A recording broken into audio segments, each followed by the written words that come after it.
pensé que no había resultado. Buenas noches, amigo Chris, ¿cómo estás? Ah, espérate, no me hables. Ahora sí, háblame. Amigo Chris, ¿cómo estás? Buenas noches. Sí, tú Colorado, ¿qué tal?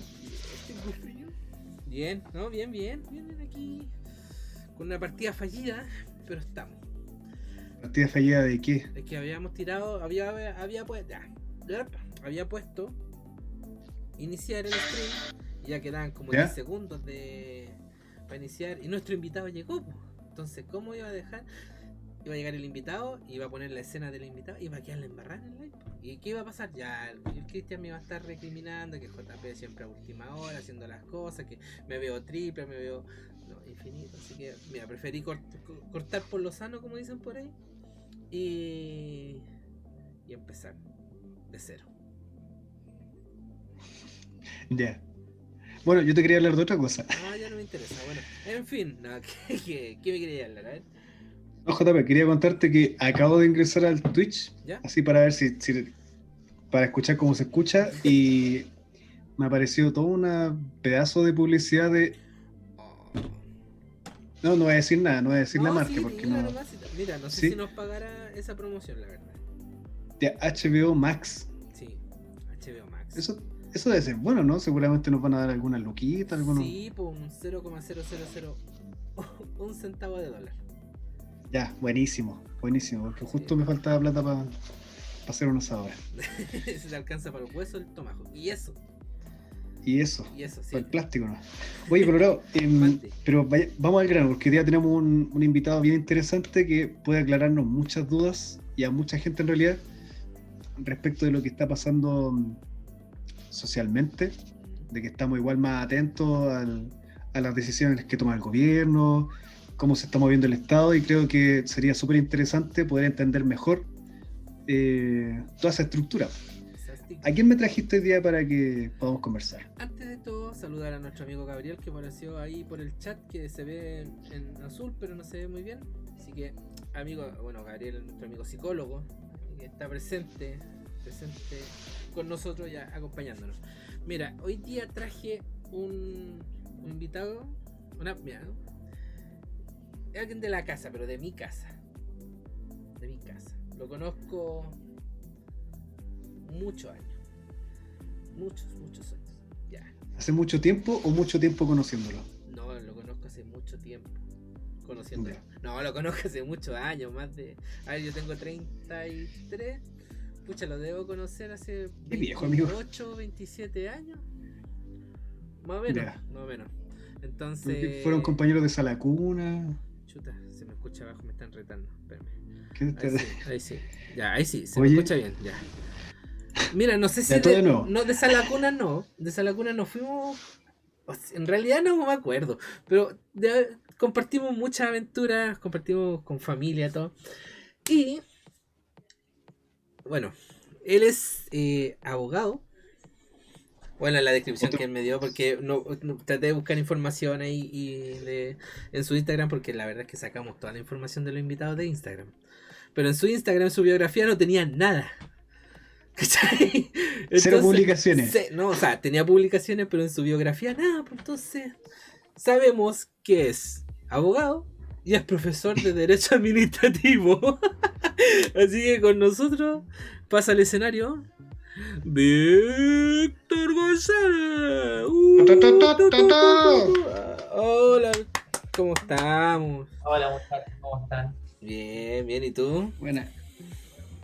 Oye, en las redes sociales no voy a encontrar nunca nada mío profesional, son cosas más de distensión personal, no subo nada, en verdad, como de mi ámbito más profesional o académico, nada. ¿Viste? LinkedIn, ahí será, pero en las redes sociales no, así que, bueno, voy a trabajar en eso. Ya. Quizás. Sí, porque la verdad es que de ahí sacamos todas las descripciones cuando tenemos invitados. Sacamos todo así como los tíos. Y los sorprendimos así como, ¿de dónde sacaron eso? ¿Cachai? Gracias a Facebook, Instagram.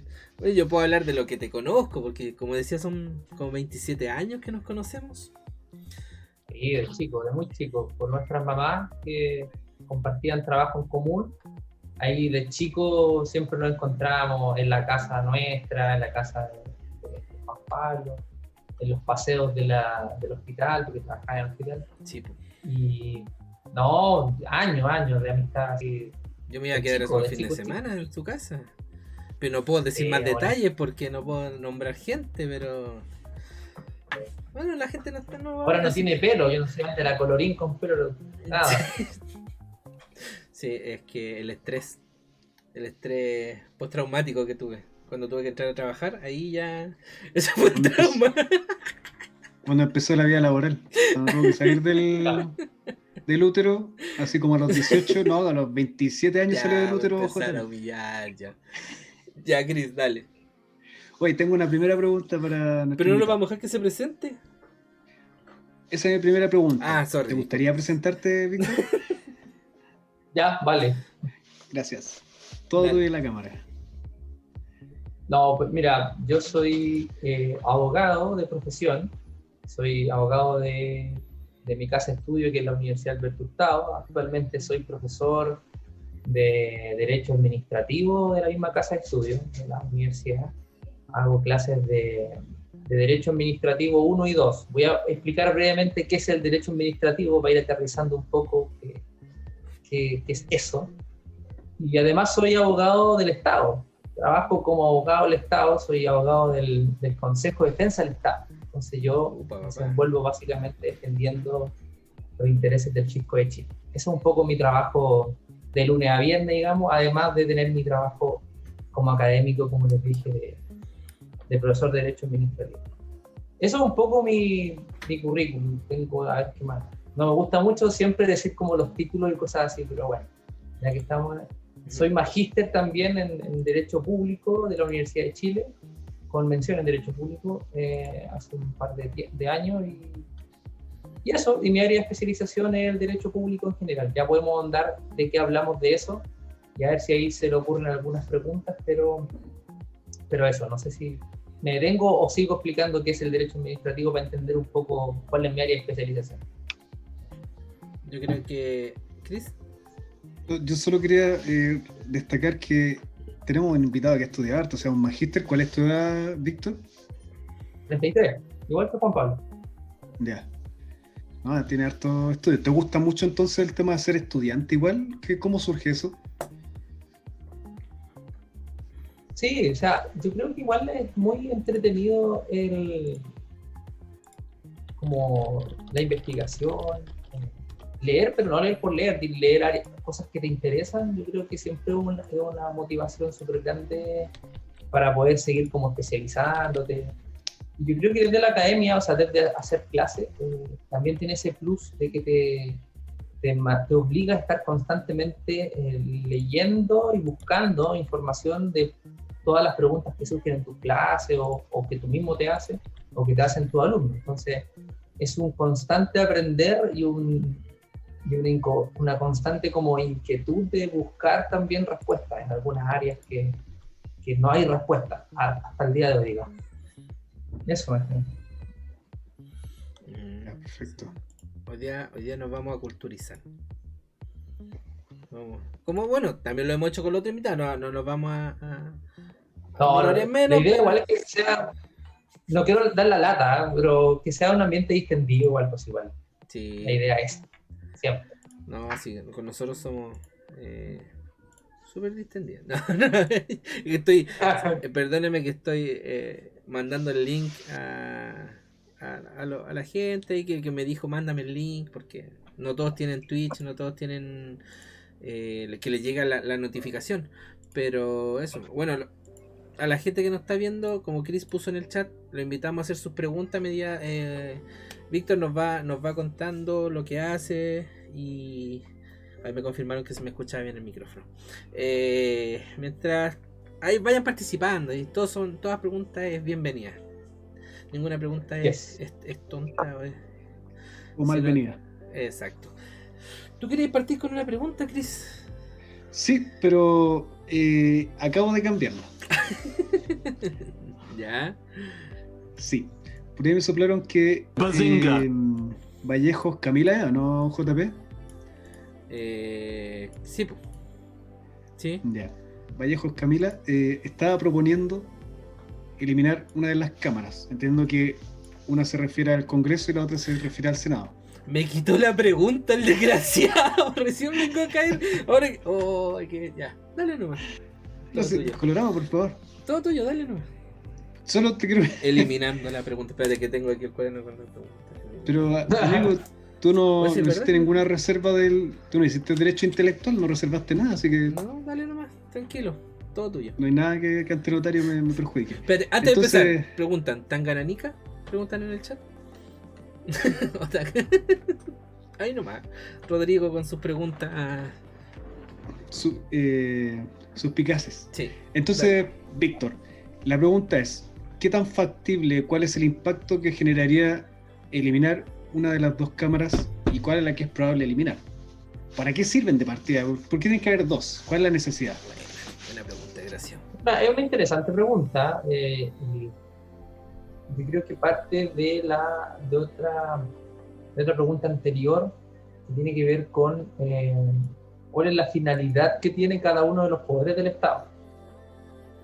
O sea, desde el presidencialismo, o sea, hay distintos modelos, digamos, de distribución del poder, podríamos llamarlo de esa manera, ¿cierto? El más tradicional, el que más conocemos nosotros, que nuestra tradición corta chilena, digamos, no ha llevado a un presidencialismo sumamente fuerte, pero no es el único modelo que existe a nivel mundial, ¿cierto? Está el parlamentarismo, por ejemplo, o un semipresidencialismo. Y como decía, eso trae como una pregunta anterior, que es ¿cómo configuramos el poder? ¿Y qué rol le vamos a dar a cada uno de estos poderes del Estado? El poder ejecutivo, el legislativo y el judicial. Y ahí surge entonces la pregunta de cuál es la utilidad que tendría entonces mantener un sistema bicameral, o sea, de dos cámaras, y qué funciones cumple cada una de ellas, ¿cierto? La verdad es que esta idea del bicameralismo viene desde muy antiguo. Desde la tradición más corta, digamos, del siglo XIX en adelante, con lo que se llamaba en el mundo anglosajón de la cámara alta o la cámara baja, un poco replicar eso, digamos, en nuestro sistema, donde la idea era recoger en una primera instancia la tramitación de leyes en un primer grupo de representantes, que en general son un gran número de representantes, o sea, son los diputados que nosotros conocemos ahora, que representan distritalmente a un mayor número de personas. En principio estaba pensado como una forma de representar a muchas personas en muchos parlamentarios, ¿cierto? Y que luego era aprobada estas mociones populares, muchas de ellas, y tenían que ser conocidas entonces por una instancia posterior, que sería como la Cámara Alta, el Senado, digamos, donde estarían personas que tendrían como cierta madurez política y representativa en la toma de decisiones. Esa era un poco la idea que trasciende el bicameralismo, digamos. Y de hecho, siempre los requisitos para ser senador, en el caso de Chile, es precisamente uno la edad. O sea, tú tienes que tener una edad más allá de los 30 y tantos años, digamos, para poder recién postularte como senador. Porque hay una idea de cierta madurez que tiene que existir en ese ámbito.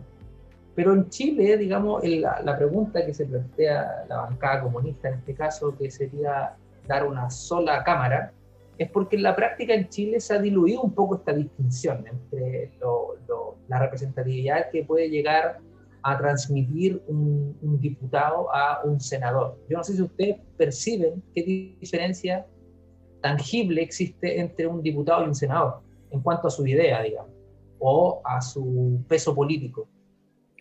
Yo creo que es como lo hablamos una vez con Nicole, que también invitamos a hablar, es como más trámites nomás, po. O sea, tú ves fácilmente, no sé, ya nombramos a la Camila Vallejo, tú fácilmente puedes ver a la Vallejo como diputada, es diputada si no me equivoco, ¿no? Sí. Y puede ser senadora, o sea, no, yo por lo menos en mi caso no veo mayor diferencia. No, Chris, ¿tú ves mayor diferencia? No, ni la menor idea. La verdad es que yo creo que a veces entiendo un poco más la ideología, un poco nomás, pero así como la estructura tal cual, no me es muy familiar, la verdad. Entonces no puedo diferenciar cuál sería el peso, si las funciones o los roles también son muy distintos o es más de lo mismo. Así que agradeceríamos mucho que el profesor Víctor nos pudiera explicar esa duda. No, siguiendo un poco la idea, es que en Chile, al menos, en nuestra historia corta, legislativa en ese ámbito, no se aprecia en la práctica una diferencia sustancial entre entre la diferenciación entre una cámara y otra, digamos.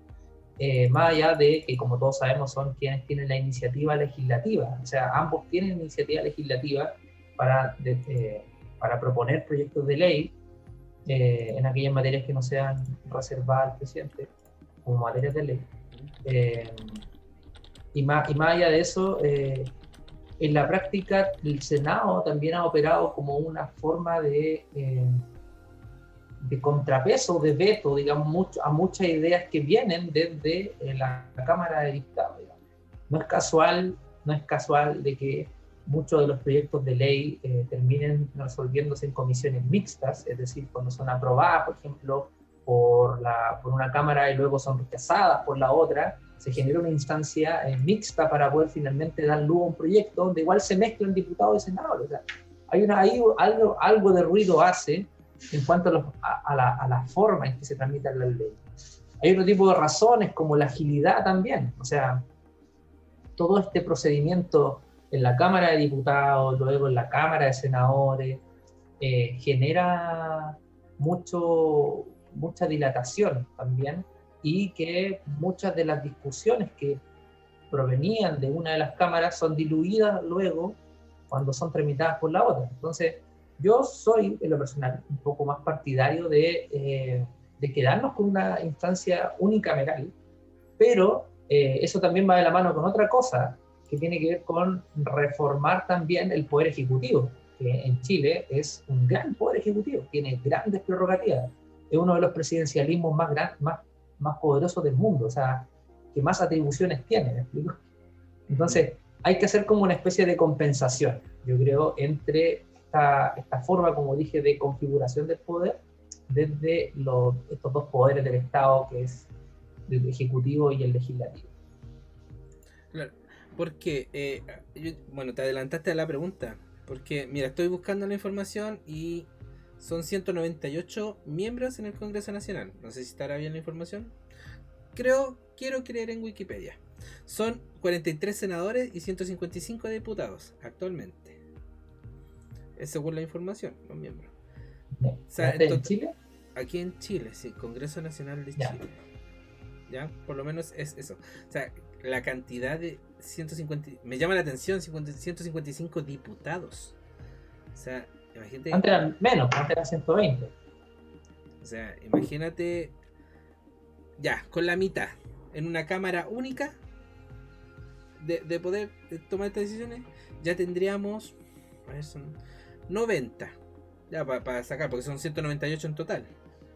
Pero claro, como decís tú, tenemos que reformar, o sea, hay que reformar el poder, ¿cómo dijiste? El ejecutivo, ¿cierto?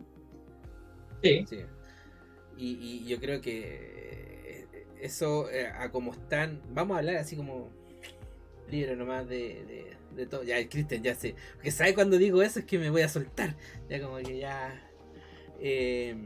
bueno, paréntesis, porque yo me contengo al opinar, ¿cachai? Pero últimamente cuando hemos estado hablando y todo, ya me libero, ¿cachai? Y se me fue la idea. Wow, por Dios, te cuesta tanto y luchar a perder.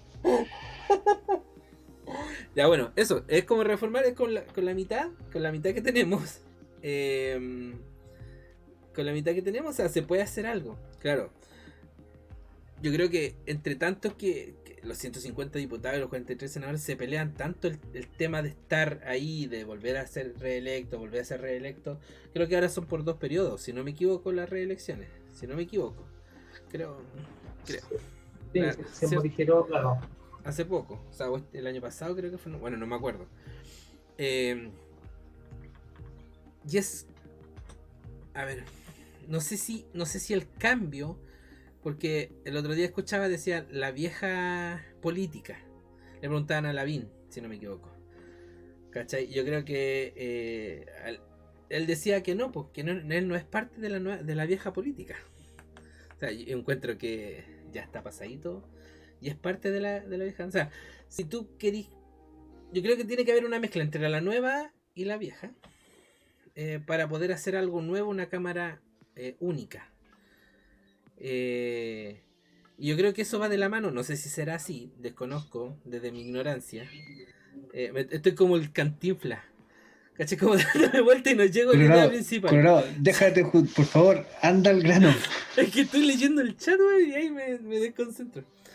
¿Se puede hacer algo con la nueva constitución? Sí, mucho. Referente a esto. Es que le quité la pregunta al Chris. Se la quité al Chris por eso. Voy a tratar de desenredar un poco lo que quiso decir Juan Pablo. Sí, muchas gracias. Si no le entendí mal, lo que a él le preocupa es cómo uno puede lograr representar las distintas ideas, sea de la vieja o la nueva política, en un nuevo Congreso. ¿Algo así? Exacto. Sí, sin pasarte tantos trámites de la comisión mixta, porque ya lo vivimos con el tema esto del postnatal de emergencia, que estuvimos bien metidos, nos tocó a nosotros ver eso y de ahí empezar a averiguar que si no se rechaza algo vuelve para allá, o con el mismo 10%. Uno recién cachó que está la comisión mixta, después el Senado, después, o depende por qué cámara entre en realidad, es el proceso que va a tomar. Claro, tiene que ver eso con la tramitación, o sea, los trámites establecidos en la Constitución para poder formar válidamente una ley, ¿ya? O sea, pero el problema yo creo que no está tanto ahí, no está tanto en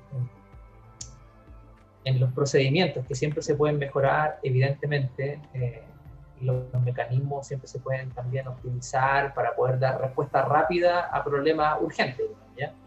Yo creo que es una cuestión que sí tiene que estar en la nueva Constitución, digamos, un procedimiento expedito o ágil para dar respuesta inmediata a problemas. Pero hay otras cosas que en verdad son bastante complejas, digamos, y que tampoco es recomendable que tengan un procedimiento express, digamos, ¿ya? Y esas son cuestiones que también hay que cuidar mucho. O sea, desde la institucionalidad hay cuestiones que en verdad importan demasiado desde la forma, desde el procedimiento en cómo se adoptan, ¿ya? Y aquí viene la pregunta un poco anterior a eso, y es ¿qué modelo queremos elegir como sociedad para sentirnos representados, ¿ya?, en una instancia legislativa, digamos, ¿cierto? O sea, ¿cómo uno puede aterrizar, digamos, como esta idea griega, digamos, de un senado, digamos, griego, ¿cierto?, donde están representados los distintos exponentes de una polis, ¿cierto?, en una instancia democrática? Y la verdad es que el número de parlamentarios ahí es importante. O sea, ¿por qué es importante? Porque un poco la idea es que a mayor número de representantes, mayor representatividad, valga la redundancia, existe de la población en general. O sea, si en un distrito de 100.000 habitantes yo solo elijo 5, no da lo mismo si en un distrito de el triple de habitantes elijo los mismos 5. O sea, hay evidentemente una proporción en relación al número de habitantes versus el número de representantes, ¿ya? Y esa es un poco la idea del número, o sea, cuántos diputados o cuántos parlamentarios, si es que existe una instancia unicameral, deben existir, tampoco un tema no menor. Como tampoco es no menor la forma en que se elijan. O sea, actualmente se eligen por un sistema de on, que es totalmente distinto a un sistema binominal que fue el que nos llevó durante 30 años a estado las cosas, digamos, que se reformó hace muy poco. Entonces tampoco da lo mismo, o sea, no da lo mismo cuántos sean, no da lo mismo cómo se elijan, y tampoco da lo mismo las reglas del juego para dictar leyes. Son temas súper complejos y son cuestiones que tienen que ser discutidas los convencionales constituyentes en esta nueva constitución. No es menor ese tipo de discusión. Y no es menor por la sencilla razón de que es la forma en que se van a dictar las leyes. O sea, tampoco es... no es fácil la respuesta. Una pregunta, Víctor. Porque en el fondo no es menor, yo creo que igual responde también a ciertos temores o recuerdos que hay que tener, ¿no es cierto? Pero pensando en, sin ningún color político, en los últimos 30 años de lo que ha sido la democracia en Chile. Aparentemente no ha sido algo que ha, en el fondo, beneficiado a los chilenos, al pueblo chileno, como se le quiera decir. ¿Puede ser peor? ¿Puede ser que salga algo peor aún? ¿O en realidad uno debería esperar, ya con esta nueva conciencia, entre comillas, resultados que sean mucho más beneficiosos para toda la comunidad? Para todas desde las clases sociales, diferenciadas por clase económica, diferenciadas por sexo, por género, por religión, y toda la diversidad que tenemos, sexual también, el ingreso de extranjeros también que están siendo parte de nuestra cultura y están dándole más color también a nuestra cultura. No sé si me alargué mucho, pero ¿deberíamos tener tanto miedo a un cambio o deberíamos esperar cosas mejores? Yo creo que el temor al cambio no deberíamos tenerlo, ¿ya? A ver, para también simplificar mi respuesta, yo creo que uno puede conseguir una muy buena constitución, pero tener muy malos políticos. O sea, la cosa con la mejor constitución del mundo que se te pueda ocurrir no va a funcionar bien si es que los representantes o las personas que conforman la institucionalidad no son probas, por ejemplo, son corruptas o son derechamente malos funcionarios o malos servidores públicos, ¿ya? Y también podéis tener una constitución muy mala y el Estado puede funcionar bien igual, digamos, ¿ya? Y esta dicotomía que se puede dar tiene que ver netamente con otra cuestión, que es, como ya mencionaba, con la forma en que se ejecuta o se conduce, digamos, un Estado, ¿ya? Ahora, yo creo que el acento de esta nueva Constitución tiene que ir quizás en establecer ciertos mecanismos que nos permitan como ciudadanos poder contrarrestar rápidamente una situación que nos parezca, digamos, perjudicial como país, ¿me explico? Lo que en la teoría no va a mencionar mucho doctrina ni nada, digamos, ¿cierto? Que tiene que ver con esta idea de los pesos y contrapesos, ¿ya? O sea, cada poder del Estado tiene un peso y debería tener un contrapeso de la mano para poder contrarrestar, digamos, si es que uno de estos poderes del Estado o estas instituciones públicas se quiere como arrancar por los tarros, como uno quisiera decir, o se quiere llevar el poder para la casa, ¿ya? Y yo creo que ahí está el punto. O sea, yo creo que más allá de tener miedo a un cambio, el cambio tiene que ocurrir, evidentemente, porque todo esto obedece a una sintomatología que estalló, explotó, que nos tiene como en la instancia que nos tiene actualmente, y la idea es buscar un cambio positivo en ese sentido. Y desde esa mirada, yo creo que tampoco tiene que ver con ponerse a inventar muchas cosas en esto, sino que más bien hacer un juicio de realidad, de mirar, digamos, a lo que es mejor para todos, digamos, y sentarse, digamos, ahí a definir ciertas cuestiones que yo creo que están más o menos definidas, qué es lo que funciona mal, digamos, o qué es lo que debería al menos existir algún cambio, en algún sentido, para poder mejorar como país, digamos, en su funcionamiento desde el Estado. Yo creo que... Y ahí un poco esa pregunta que tú haces, que es como, si esto puede terminar mejor o peor, es algo que nadie te lo va a asegurar ahora, hoy, ¿ya? Pero yo sí confío harto en que vamos a hacer algo mucho mejor de lo que tenemos hoy. ¿Ya? Más real. Creo que la constitución del 80 es una constitución que tiene muchas cosas que son bien cuestionadas y que fueron reformadas en el tiempo, pero que son bien impuestas también. O sea, son cosas que uno, la verdad, es que ¿por qué un quórum tiene de aprobación es 3/5 y no 50+1? Es una cuestión que te impusieron, por ejemplo. ¿Me explico? O ¿por qué el presidente de la República tiene un poder de veto de una ley que salió de un congreso? Son cosas que, ¿por qué? Digamos, nadie entiende mucho. ¿Por qué el presidente de la República tiene materias de ley que son reservadas para él y nada más? Digamos. O sea, nadie más puede dar iniciativas de ley sobre ciertas materias. Es una cuestión que dicen, bueno, porque así nomás es, ¿no?, a la Constitución. O alguien se juntó en 24 países y dijo que así iba a ser, y punto nomás, ¿me explico?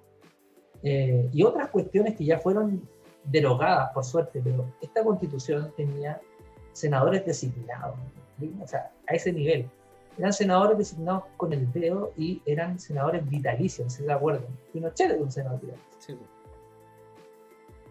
Todo esto del binominal también eran inventos de la Constitución del 80, que uno, la verdad, que era como, cuando te lo enseñaban en la facultad, era como, bueno, ¿y eso por qué? Bueno, porque la Comisión Obtusa casi lo dijo nomás. Porque se pudo. Entonces, ahora tenemos una oportunidad única en esta nueva Constitución de redefinir el poder. O sea, imagínate, es una instancia única. Oye, mira, saludar a Rodlas, que apareció por ahí. Hola muchachos, dice, bienvenido aquí al live donde estamos aprendiendo, donde estamos culturizando un poco más. Y ya no, sabes que ya no quiero hablar más porque siento que me estoy dando muchas vueltas. Y Gabriel hizo un comentario, Chris, te lo dejo, porque tú sabes que yo con textos grandes me cuesta. De mito. Largo, perdón. Sí, dice así. Lo complejo de elegir un régimen presidencialista, parlamentario o mixto. Cualesquiera es complejo elegir, pues las y los políticos no nos resultan creíbles. ¿Qué régimen te parece más adecuado considerando esta variable? No sé si lo leí bien, ¿se entendió, Víctor? Sí, se entendió. Ya. Sí, se entendió perfecto la pregunta. Chuta. La confiabilidad del político. Yo creo que esa es la pregunta que hoy en día todos los ciudadanos tienen esta justa desconfianza a la clase política. O sea, la confianza al político. Yo creo que ahí hay un tema que en Chile al menos se diluyó con el pasar de los años de esta larga transición desde la dictadura a la democracia. Y tiene que ver con que tú como ciudadano, cuando votas, no votas por un candidato, sino que votas por una idea. Así está pensado el sistema electoral. Ojo, esto no lo invento yo. Sí. ¿Ya? De hecho, tú cuando vas a una urna y ves la papeleta tiene un logo arriba del partido o la coalición respecto a la cual está el candidato o los candidatos de la coalición. ¿Me explico? Sí. Lo que quiere decir es que tú votáis por idea, no votáis por el candidato. O sea, te puede generar más o menos confianza el candidato, pero en verdad lo que tú estás haciendo es votar por un proyecto político. ¿Ya?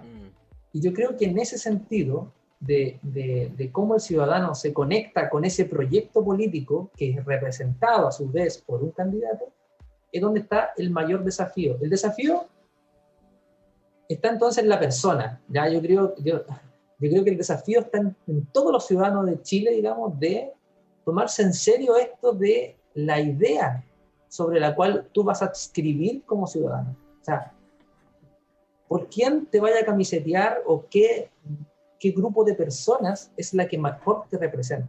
Ahora, eso que acabo de decir yo inmediatamente genera un ¿cómo se llama? Así como ¿cachai? Porque estáis hablando de más políticos, estáis hablando de confiar en políticos. Bueno, la verdad es que aquí no hay soluciones mágicas y, querámoslo o no, siempre vamos a estar representados por políticos. ¿Y qué es un político? Bueno, un político es aquella persona que cree que te representa mejor a ti.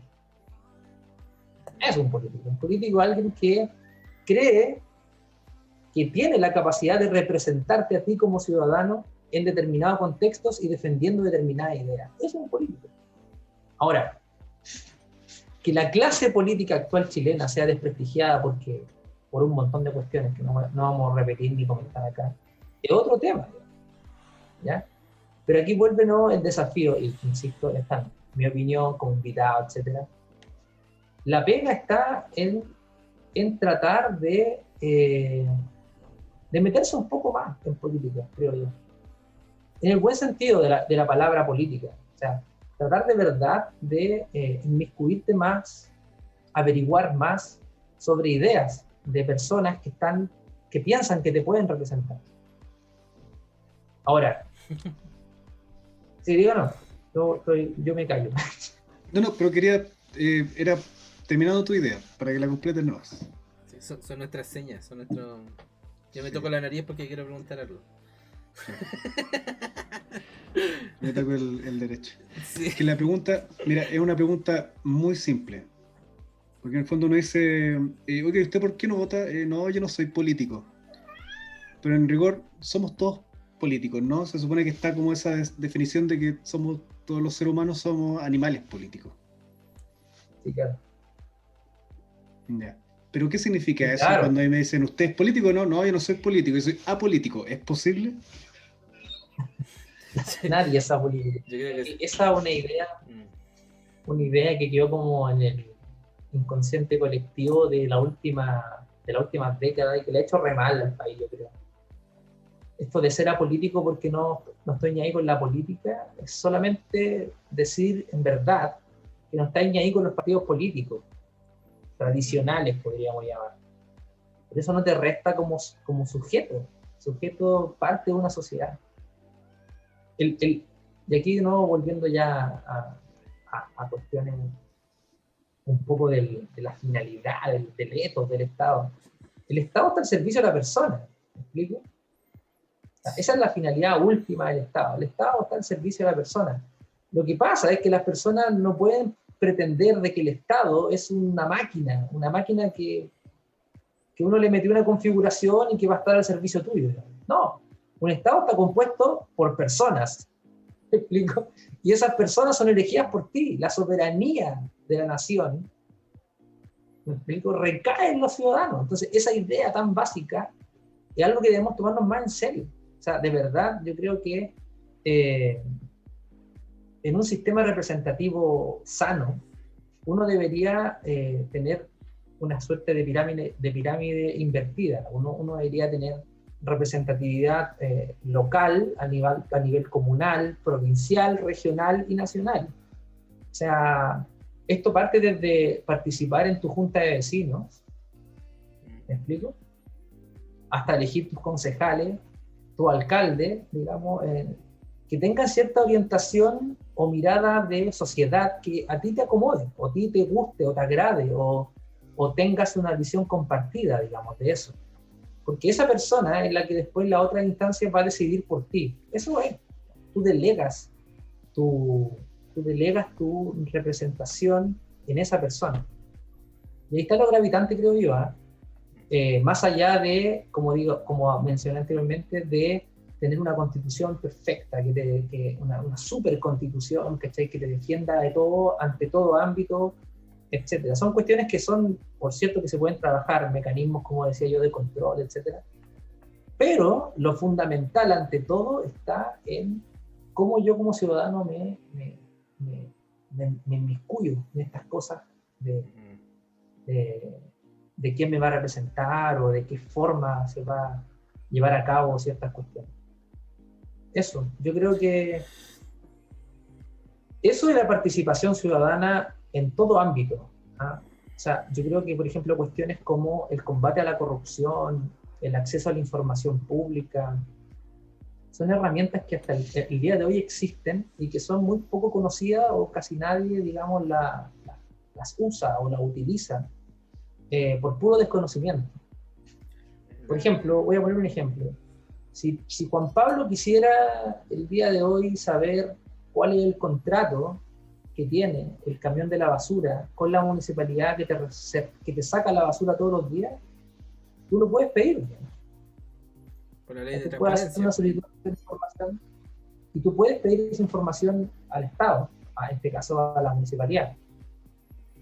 Si tú quieres saber un contrato público que celebró la administración con una empresa que te generó sospecha porque salió en la tele o por cualquier cosa, tú puedes pedir esa información a un ministerio, por ejemplo. Y el ministerio tiene la obligación de entregarte la información y responderte en un plazo de 20 días. ¿Me explico? Sí, ahí yo tengo un tema y espero que esté por aquí en el chat, porque nosotros, bueno, yo trabajo en el hospital, en el hospital de niños, y ahí nos tocó a nosotros que hace como 2 años atrás o 3 años atrás salimos en la tele como el número 1 en millones de medicamentos vencidos, millones, o sea, mucha plata salió, el top 1 así. Y es porque, claro, o sea, se pidió esa información por transparencia. Este personaje en cuestión respondió, pero a ver, respondió con más información de la que le pidieron. ¿Se entiende? Entonces, Sí. por eso se salió número 1 ahí no me acuerdo, 30, 40 millones de pesos, o sea, millones de pesos. Fueron millones en pérdida de medicamentos. Y ahí yo supe que estaba este tema de la ley de transparencia, o sea, del gobierno transparente también, que la institución tiene que subir a la plataforma todo para que esté ahí a la vista. O sea, uno se mete por ejemplo, a lo del a cualquier institución y podéis saber cuánto gana X personas, porque está todo ahí, pues. También, por supuesto, sí. Sí, pues el grado que tiene, la plata que tiene, lo que gana en hora extra, todo. Las órdenes de compra que se emiten, las licitaciones que están. Aunque tú, si necesitas algo específico, te podéis pedir la información, pero está ahí, pues, está toda a la mano. Pero la gente no sabe, pues. O la gente, claro, no sabe porque no se informa o porque dice, es como preferible alegar antes de averiguar, pues. O no tiene los medios, en realidad. Puede ser. Voy a poner un puro ejemplo, y quizás un ejemplo que grafica un poco el impacto que tiene como esto que estoy tratando de transmitir, esta idea que todo está en nuestras manos como ciudadanos. O sea, en la medida de que nosotros nos empoderemos más en las cuestiones públicas o en la forma de que hacemos uso de las herramientas que nos da la institucionalidad, digámoslo así, se logran grandes cosas. O sea, había un caso muy peculiar que era de un niño que tenía 10 años, 12 años creo que tenía, en no sé qué localidad del sur. Y el niño sabía, porque vio en la tele, de que había un programa donde entregaban unos computadores el gobierno. Y el niño estaba súper molesto porque no le llegaba su computador, ¿cachai? O sea, él decía, ¿por qué no me ha llegado a mí? Y vaya a hacer una solicitud de acceso. El niño se mete a la página y pregunta, dice por qué, no sé en qué término lo habrá redactado, él con 12 años, y él puso ahí de edad 12 años, o 14 años si quiere. Quiero saber por qué, cuándo van a llegar los computadores del programa ministerial tanto a mi localidad acá en Loncoche. El ministerio tuvo que responderle y le dijo, mira, la verdad es que no tenemos todavía planeado, o sea, está el programa todavía, pero no está contemplado Loncoche todavía. Y finalmente la cuestión salió en la prensa, esa respuesta, y generó una tremenda revuelta, un revuelo, digamos, diciendo que había una discriminación entre la distribución de los computadores, los niños de los lugares más alejados, que era una de las finalidades que tenía precisamente el programa, llegar a la zona desconectada, y al final, en una semana, llegaron todos los computadores al colegio del niño, ¿cachai? Mágicamente. O sea, son cosas que yo digo que al final todo está en la forma en que uno logra hacer este tipo de presiones a la autoridad por el hecho de ser ciudadano, nada más. O sea, no tengo por qué explicar algún otro título o autoridad. Dale, Cris. Yo quería aprovechar este mismo vuelito pensando en educación, porque bueno, yo trabajo en educación. Y, por ejemplo, ya no existe, no sé si ustedes alcanzaron a tener educación cívica en sus clases. No, por lo menos. Antes existía eso, estimado Colorado. Muy importante. Inclusive ahora también se le quieren restar horas a historia. También pasa eso. Entonces, Sí, total. bueno, no tengo ninguna pregunta en realidad respecto a eso, pero es como si lo que nos pasa de desentender o desconocer todo esto, aparentemente no es casual. O sea, yo no puedo saber algo si no hay ningún espacio donde me lo enseñen, porque no hay televisión cultural en ninguno de los canales, así como tal, más allá de que nos muestren a un tipo recorriendo el sur de Chile o el norte, comiendo almejas, riéndose con la gente. Eso es como lo más cultural que hay en la programación nacional. Es comida. Coman. Claro. Coman. No, es súper interesante esa mirada, yo la comparto totalmente, o sea, y se da mucho incluso en este tipo de discusiones. O sea, la gran consigna de la nueva constitución, la gente al tiro la asocia a los derechos. O sea, hay una cuestión así como, nueva constitución, no, garantizar derechos, que todo esté garantizado en la constitución, mi derecho a la salud, a la vivienda, a la educación, que son cuestiones importantes, por cierto, pero que no es lo más importante de la constitución. Por supuesto que no. Hay constituciones que son muy largas, de muchas hojas, digamos, que garantizan muchos derechos, pero que en un ranking OCDE están al final de la fila, por ejemplo, en cuanto a garantizar esos derechos. Y eso es por otra razón, y es porque en verdad más que importar que esté garantizado en la Constitución, que repito, no es algo que no sea importante, es importante, más importante que eso es los mecanismos que se establezcan para poder lograr los objetivos del Estado. Y esa es la cuestión importante. O sea,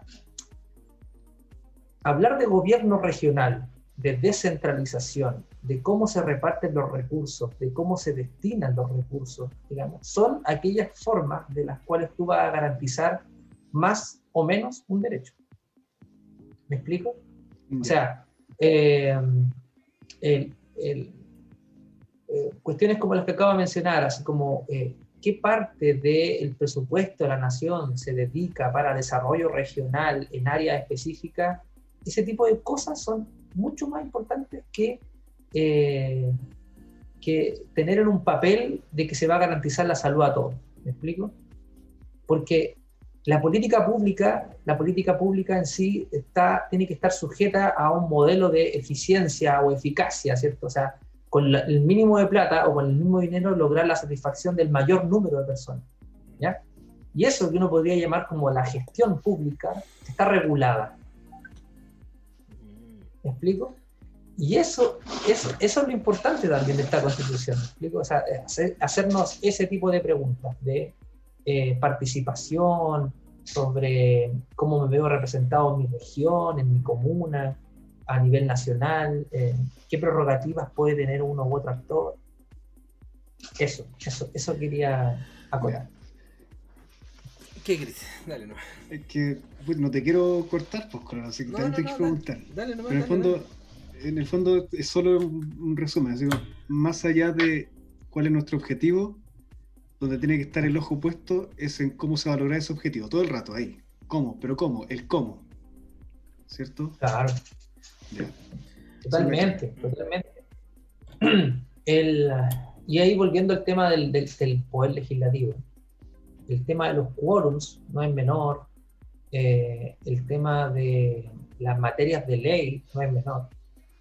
¿Qué materias van a ser materias de ley? del presidente, si va a existir esto de la iniciativa exclusiva, si es que cuál va a ser la potestad reglamentaria del presidente, que es el poder que tiene de dictar normas, porque el presidente también puede dictar normas. Ahí está, digamos, el cerrojo, creo yo, que nos va a llevar un éxito al Chile de aquí a 50 años. Yo creo el modelo productivo, si más o menos Estado. Esa es una pregunta fundamental, digamos. ¿Más o menos Estado? Ahí tienes grandes preguntas filosóficas fuertes, digamos, de cómo sociedad miramos esto para adelante. ¿Qué espera el ciudadano del Estado? ¿Espera un Estado fuerte? ¿Un Estado que lo proteja de muchas adversidades? ¿O un Estado que en verdad garantice mínimos como la seguridad y el orden? Esas son las preguntas. Yo creo que la gente en estos momentos está esperando beneficios nomás. Beneficios. O sea, está en una parada de no sé si, a ver, podríamos llamarlo necesidad por todo esto de que nosotros, como nuestra generación no había vivido esto, una pandemia, no había vivido esto que está pasando, como lo estuvimos conversando cuando estábamos tomando un café delante con Stephanie.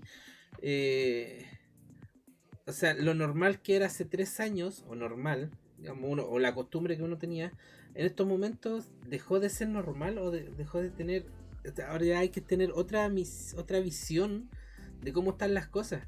O sea, ya que tenía ahí tu hijo, tenía de los 6 meses, salía a trabajar, y a tu hijo lo dejaba en una guardería, una sala cunato, ¿cachai? Ahora está otro factor, que es el miedo al llevarlo a una sala cuna y que se contagie, por ejemplo. O de uno estar trabajando en el trabajo, ir, los que tenemos que ir presencial versus los que están en la casa, ir al trabajo y tener el miedo de contagiarte. Ya todo esto va cambiando. Y ahí es cuando digo, parto con lo que empecé. Está ese miedo constante del contagio de aquí que allá, que la gente ya, como está en la casa, está haciendo teletrabajo, cosas así, se está pasando más tiempo en la casa, hay mucho más gasto, la gente ya, no sé, pues te levantabas y volvías en la noche a las 8, a las 9, y no sé, el consumo del gas, el consumo del agua, el internet, que ahora es vital, está dentro de los consumos básicos, o sea, ya o prioritario en la casa, porque el estudio, todo lo que querés. Entonces yo creo que la gente no estamos sintiendo, bueno, me voy a sumar, no estamos sintiendo tan como amarrado o tan tantos gastos, que creo que lo que estamos esperando es como beneficios de parte, o ya digamos plata de parte del Estado, para ayudarnos un poco en los gastos, digo yo.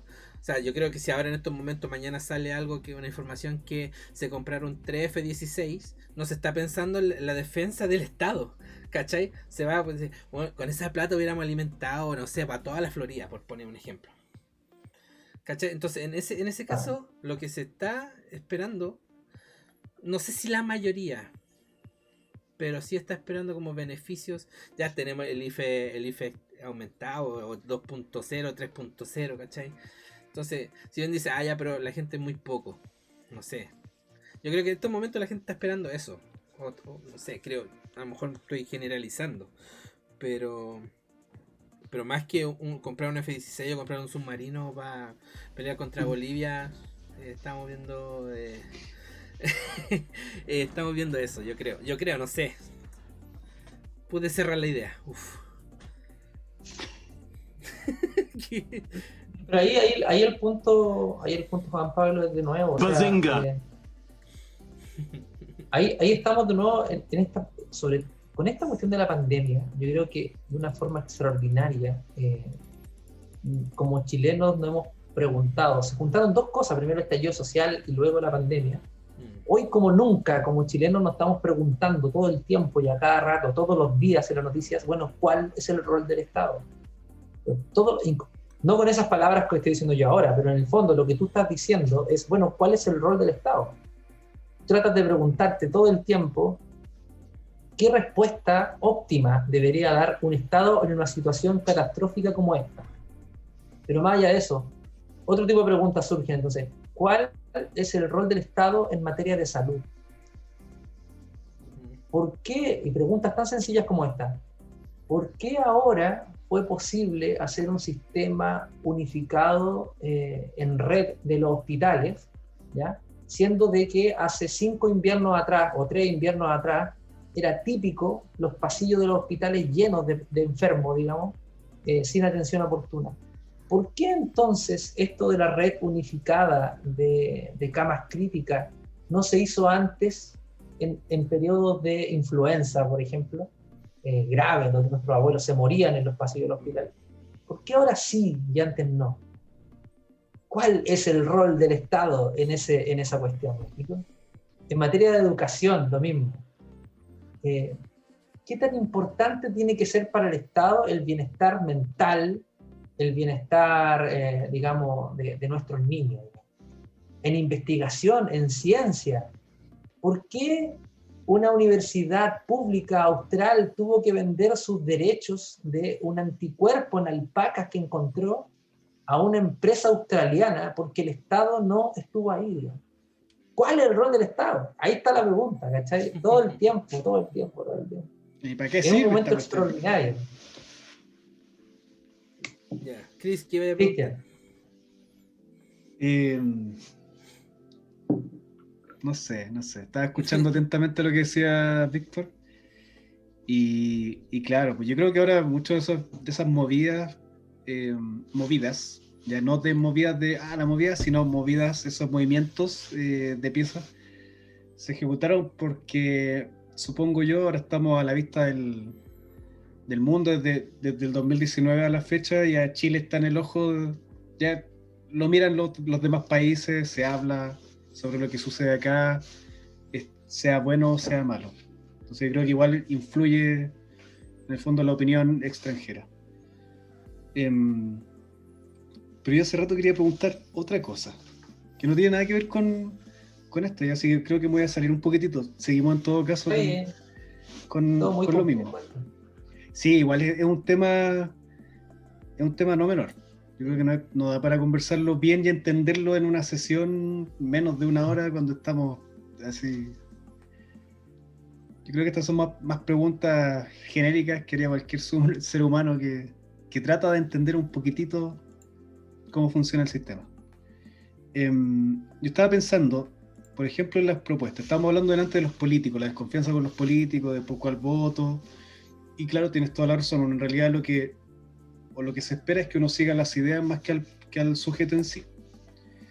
¿Qué tan efectiva es el cumplimiento de propuestas tales como nacionalizar el agua, o nacionalizar el cobre, como empezar a estatizar, no sé si es el término, elementos básicos para la gente que vive en Chile? ¿Qué tan posibles son de cumplir ese tipo de promesas? ¿Qué barreras podemos encontrar ahí? Bueno, estimado Cristian, esa pregunta responde a qué modelo vamos a elegir como motor de satisfacción de necesidades públicas. Si uno pudiera hacer como digamos, un esquema muy general, todos nos podemos imaginar necesidades públicas. ¿Qué es una necesidad pública? Una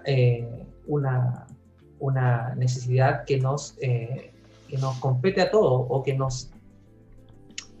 nos involucra a todos, ¿ya? Las cuales pueden ir en distintos ámbitos. O sea, por ejemplo, una necesidad pública de la sociedad es tener acceso al agua potable.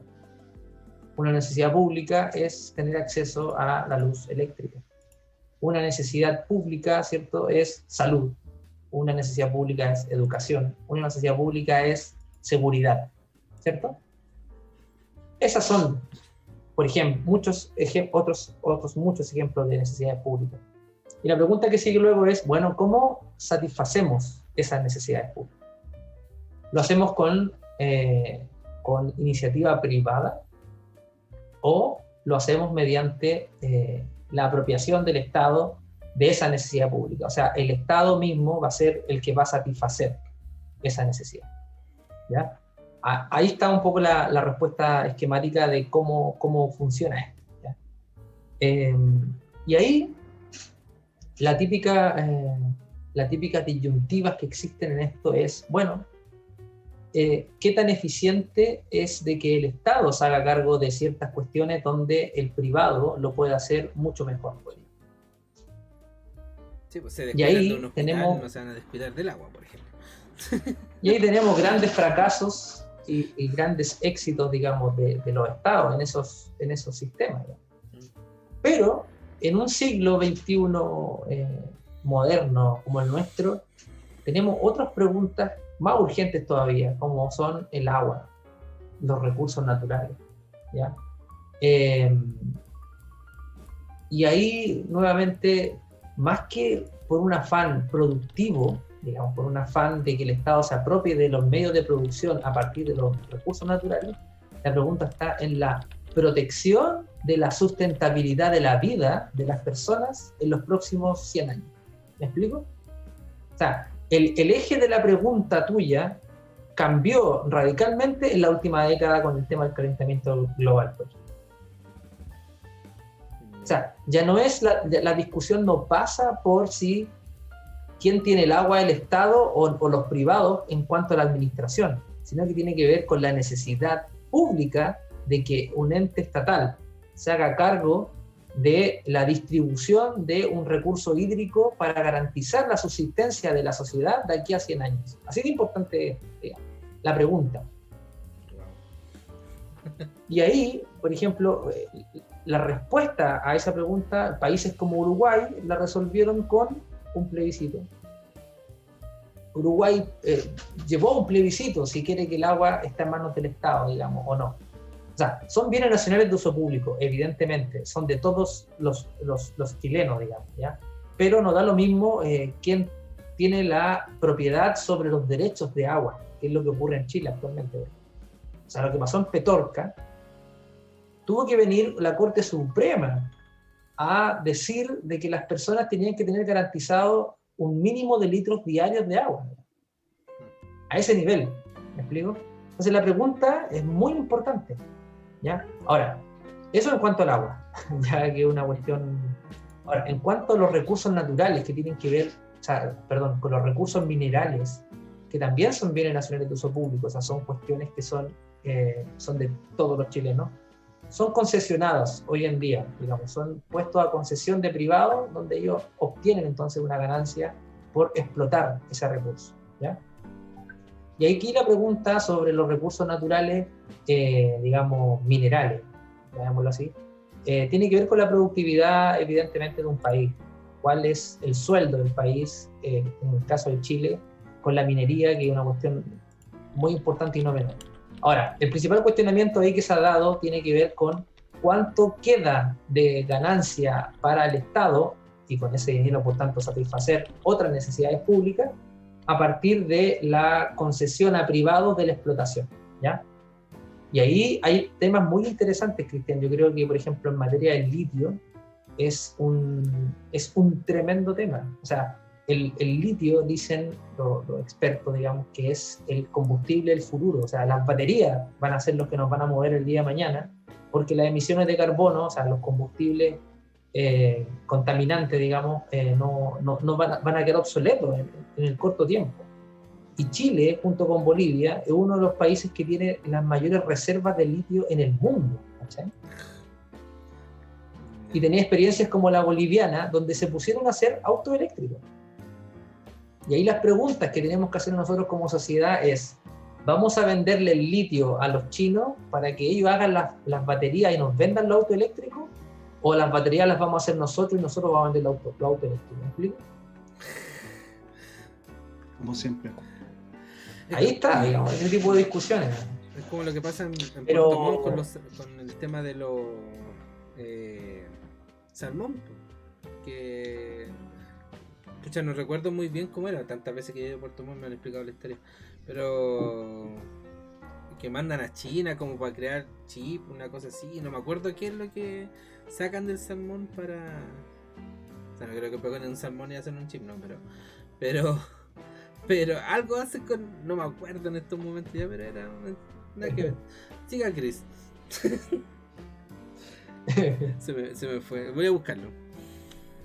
Está vivo. Son complicadas las preguntas del Cristian, ¿eh? Son... Que O yo en las realidad, complejizo a lo mejor. no sé, es que en realidad, ¿sabes qué tiene que ver con responder a cosas como lo siguiente? Tiene que ver con suspicacia en realidad, porque, por ejemplo, la carretera. Todos sabemos que la carretera no es un negocio para nosotros, los usuarios de la carretera. ¿Cierto? Se sabe que, por ejemplo, o yo he escuchado, tal vez puedo estar equivocado, que en el fondo está pagada hace rato ya y que ahora lo único que hacemos es como solo pagar intereses y llenar bolsillos para afuera. Ni siquiera es para acá, ¿cachai? Por eso en el fondo esta pregunta de cuáles son los efectos de ir nacionalizando ciertas necesidades. Porque están asociados a eso, como a suspicacia. ¿Cuál es el negocio que está detrás, por ejemplo, del agua o de las carreteras que no han sido capaces de corregirlo? Siendo que los afectados son tus propios... ¿cuál es la palabra cuando yo soy chileno? ¿Tú eres chileno? ¿Somos? Nacionales. No sé. Compatriotas. Tus propios compatriotas, ya, eso es. Tus propios compatriotas están siendo afectados negativamente por tus negocios. ¿Cachai? Entonces, ¿por qué no hacen un corte ahí? Si se sabe, si es claro. Al igual como el descubrimiento que hizo el niño de Loncoche con esto de computador, ¿por qué si eso está claro y se sabe, no hay correcciones? Y por eso era mi pregunta en el fondo de qué tan factible era hacer esos cambios. Claro.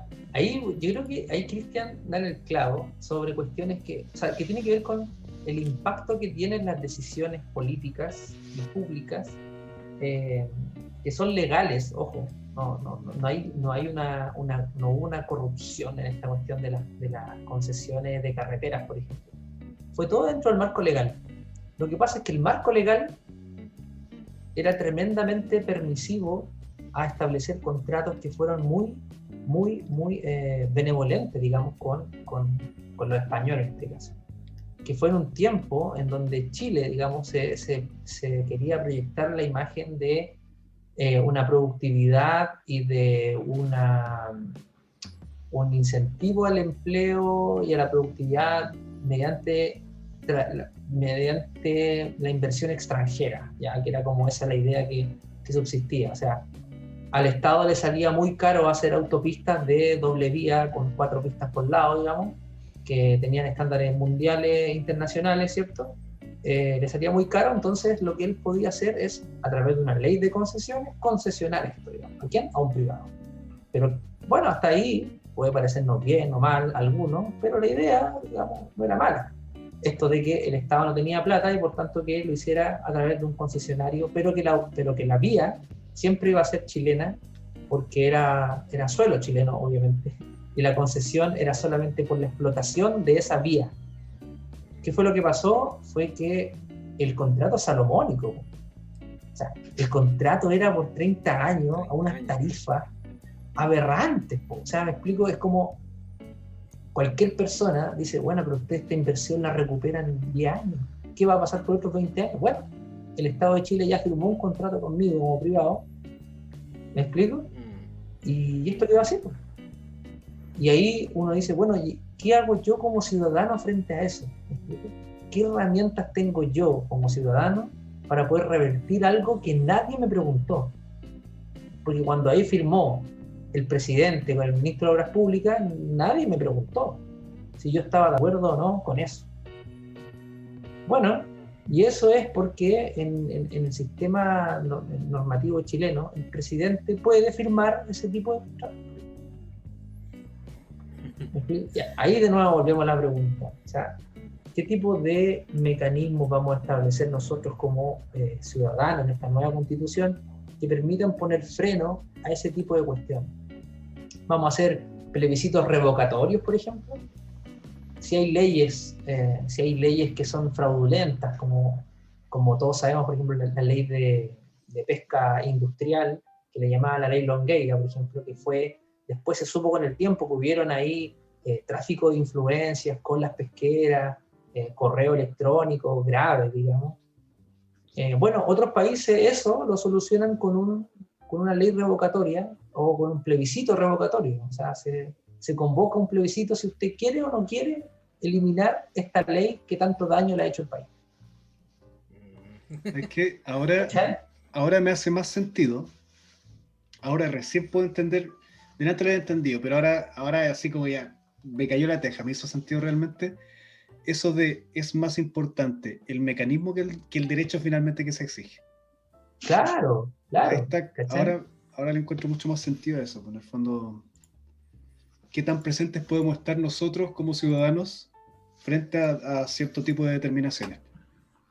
Por ejemplo, esa misma ley de concesiones, tú podías establecer ciertas restricciones de años, ¿cachai? O sea, los contratos pueden ser revisados durante determinados años, qué sé yo, o establecer máximos o mínimos, ¿cachai?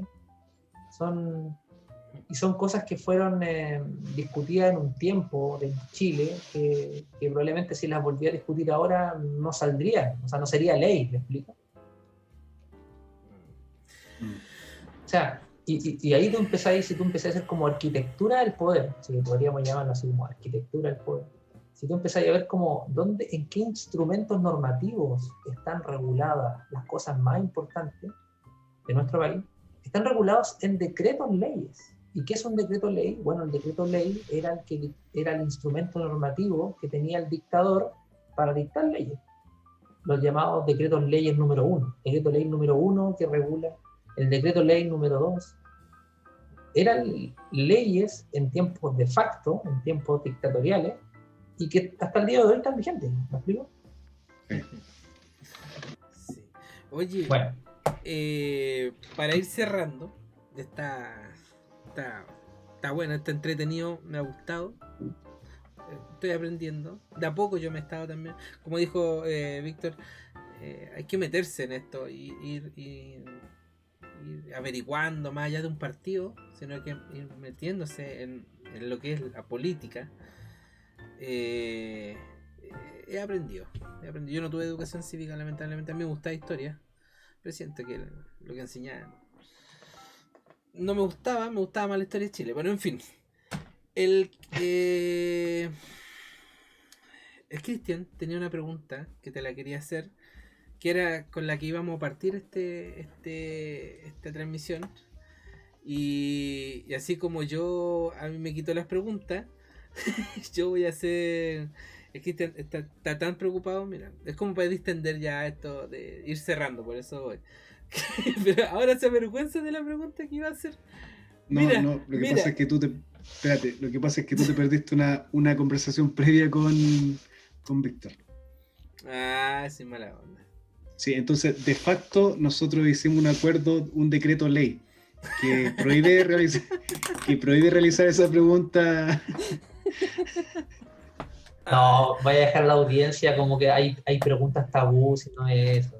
No, es que Cristian está en el proceso de creación de música y todo, entonces... Sí, ya está bien. Sí.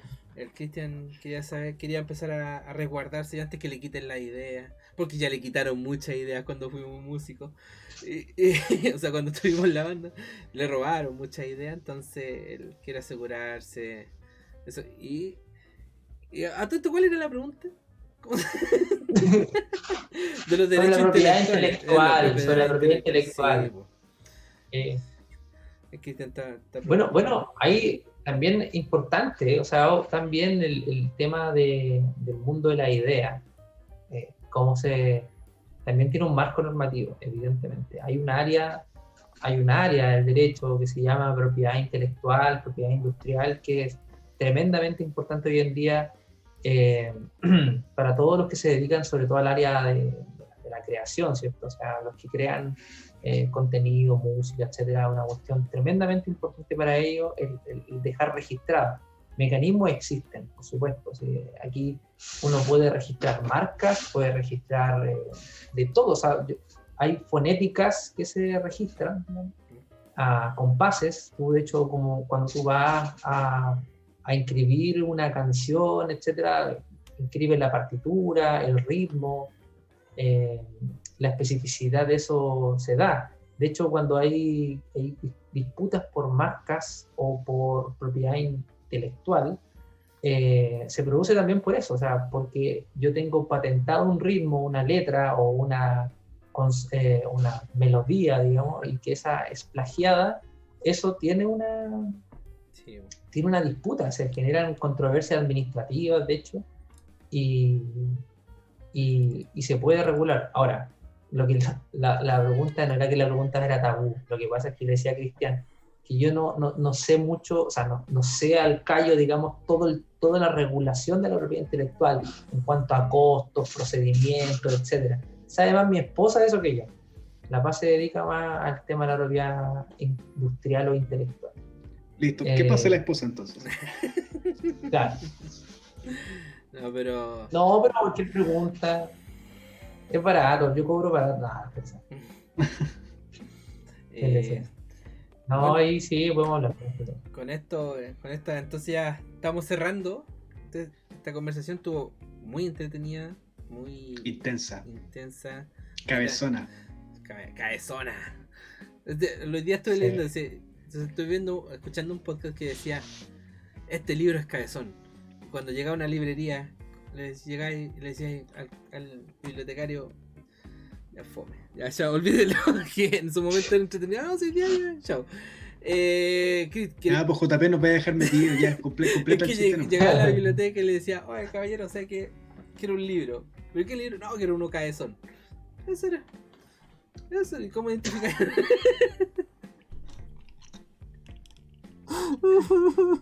Ya.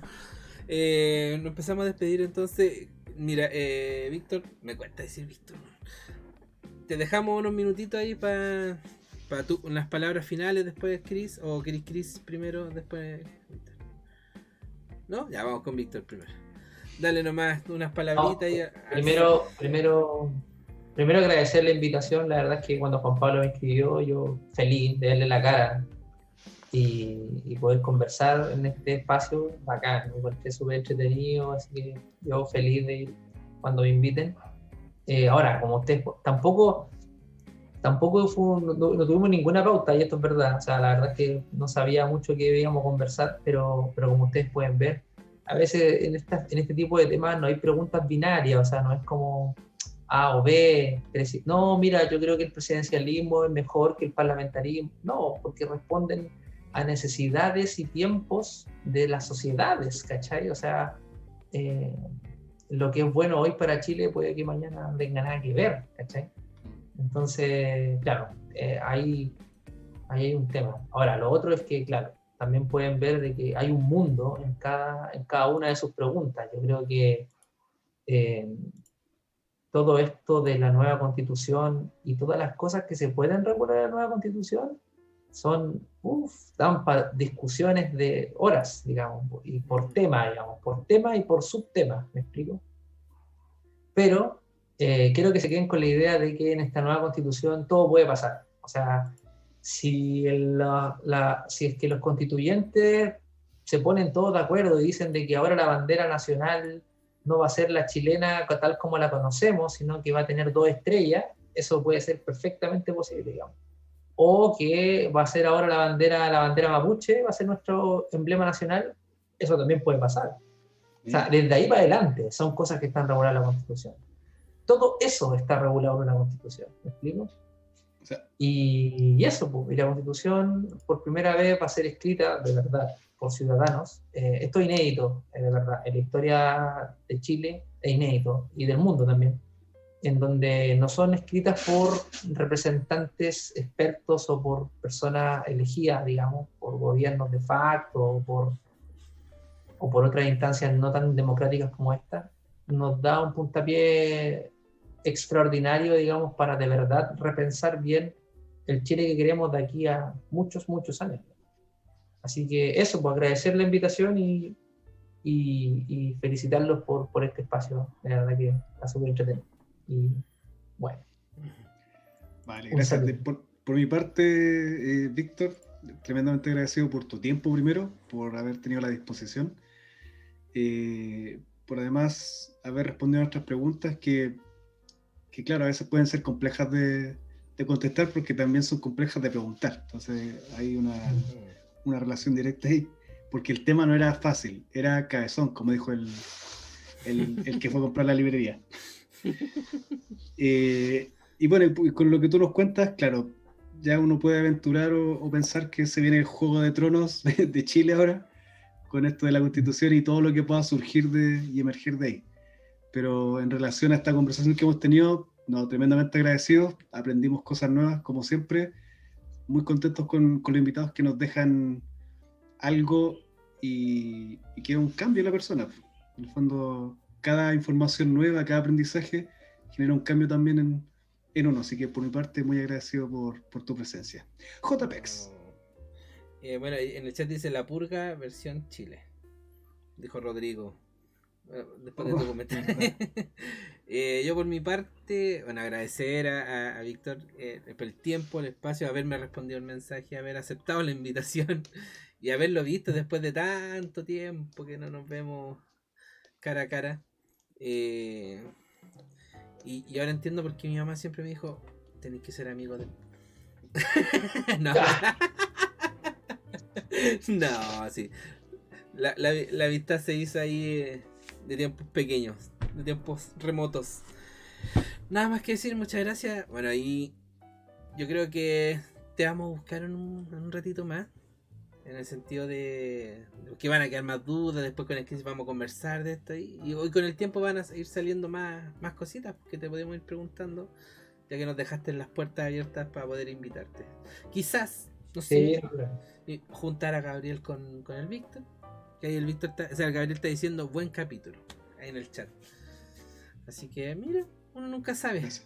Hoy, eso sí, de pasadita también agradecer a todos los que estuvieron escuchándonos y viéndonos junto a Víctor, quienes hicieron preguntas también, y como siempre nuestro público es sumamente importante y gracias a ellos hacemos esto en el fondo, ¿sí? Es por lo que nos interesa reunirnos con JP y darle un sentido más didáctico, más que solo divertirse y hablar de cerveza y escuchar cumbia, sino que también tiene que ver con que todos podemos ilustrarnos un poquitito más así, en comunidad. Todos terminan sabiendo un poquito más. Ya, vamos terminando esto. Muchas gracias a todos. Entonces, como dijo el Chris, nos vemos, no sé si el viernes vamos a hacer live, porque juega Chile.